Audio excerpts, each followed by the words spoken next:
There's a fellow in Tel Aviv. His name is Reb Chaim Tubi. Told me the following Maaseh. He traveled to France. He had to meet this rabbi in a small town in France. He never met him before.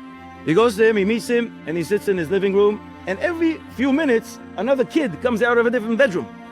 Another kid, and another kid. And one person says, how many children do you have? And suddenly, this rabbi, who was very outgoing, very friendly, became very, very serious. And he says to him, well, I only have 9 now.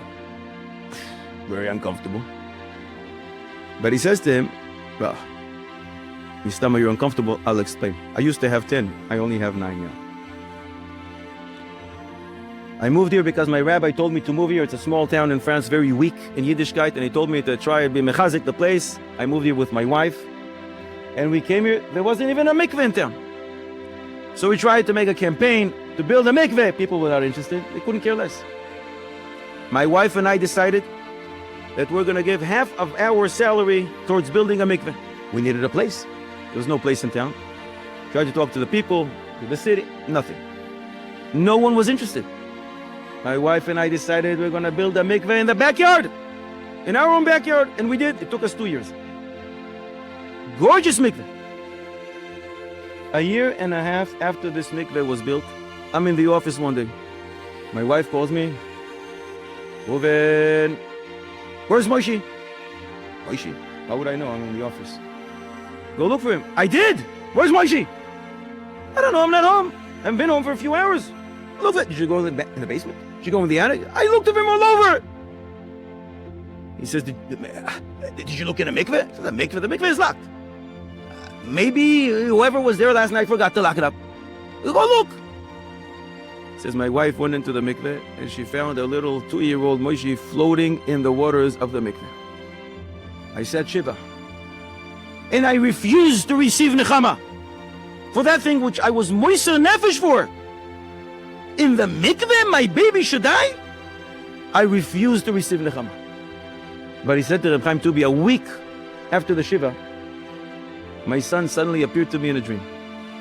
With a halo around him, glowing, smiling. And he says to me, thank you, Dad, thank you. You hosted me for 2 years. I was a neshama that was murdered in the Holocaust.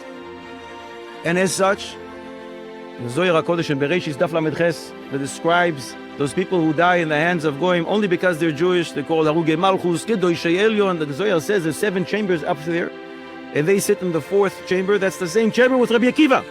And he says every single year, a malach came to me and said, you're moving up a notch. Within that chamber, you understand there's still levels. Rabbi Akiva sits all the way up there, and other people sit a little lower, but there's still room to grow.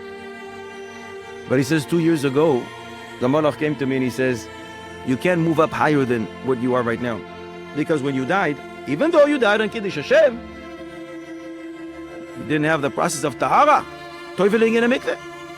It's a technical thing. From here on, you can't move up because you didn't have it. But if you want, you can go down for another round. It's not so simple to come here for another round. Not simple.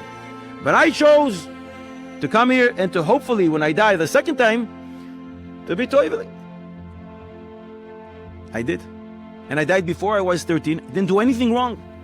Now I'm moving up to the next level. Thank you so much for hosting my neshama. He said, then I was willing to receive nechama because then I understood we understand nothing. We don't know cheshbon shamayim, but we do know there are cheshbon shamayim. And that's what Bitachon is all about. To know that we don't know. But it's enough for us to know that there is one who knows.